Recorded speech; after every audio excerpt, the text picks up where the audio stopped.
spicy clam and noodle soup, followed by sweet Moorish banana and coconut fritters for dessert. First up, my dessert, banana fritters. Take your bananas, and to get them really nice and soft, just rub the banana. Sip together flour and baking powder. Sugar into the flour. Then add coconut for texture and a pinch of salt. Sounds strange in a dessert, but it works brilliantly, especially with the fritters. It makes the batter nice and crisp. Start crushing.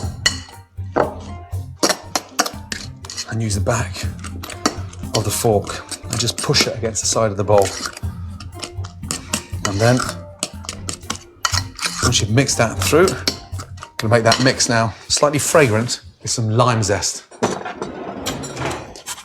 Now, the lime just really elevates the sort of richness and the denseness of the banana.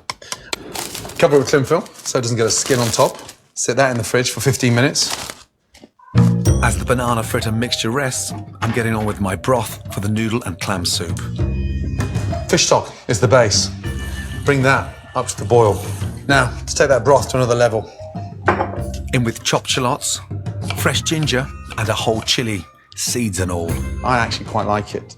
Spicy. Just chop once and into the broth. Bring it up to the bowl and let it simmer. Galangal.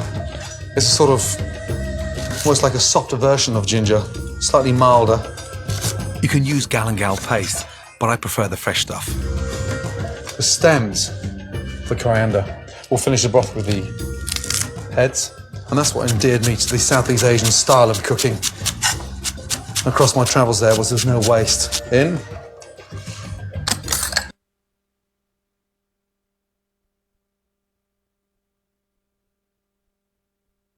Lime leaves. For me, one of my favourites. Incredibly pungent, strong, full of flavour, very acidic, but gives a really nice aroma to the broth. Just tear them in. Now, the lemongrass. So the secret here, that's where all the flavour is, right at the very end. So you take the back of the knife and you just bash the lemongrass. So all that flavour is going to run out in seconds. That's the base of the broth done, and the longer you leave it, the more intense it gets. Whilst the broth infuses, soak your rice noodles in boiling water for 10 minutes. Just enough time to fry your fritters. And the batter now is ready.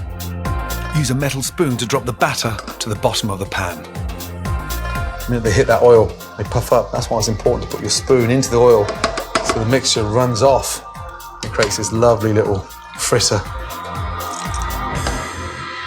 And then gently fry. Get a slotted spoon and nicely carefully turn them over. The smell of that lime is extraordinary. Fry for 2 to 3 minutes. As they start floating, it signifies the fact that they're cooked. Off with the gas and just let them drain. Look at those beauties. Lovely. Sprinkle them when they're hot with the sugar. Actually sticks to them.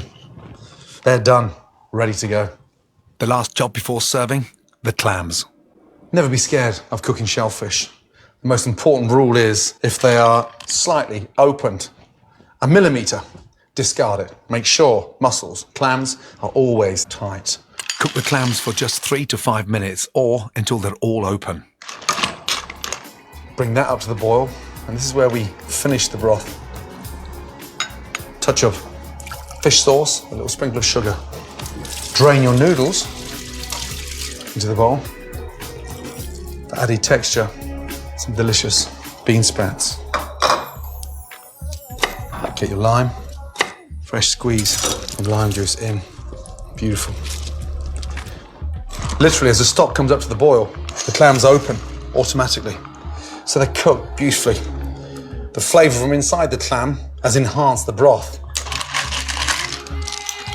The smell is incredible.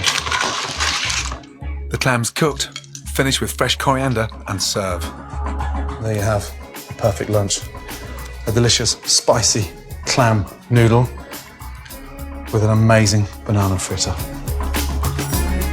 my spicy clam noodle soup, and banana and coconut fritters made in minutes, and proof you only need to travel as far as your kitchen to get the taste of Southeast Asia.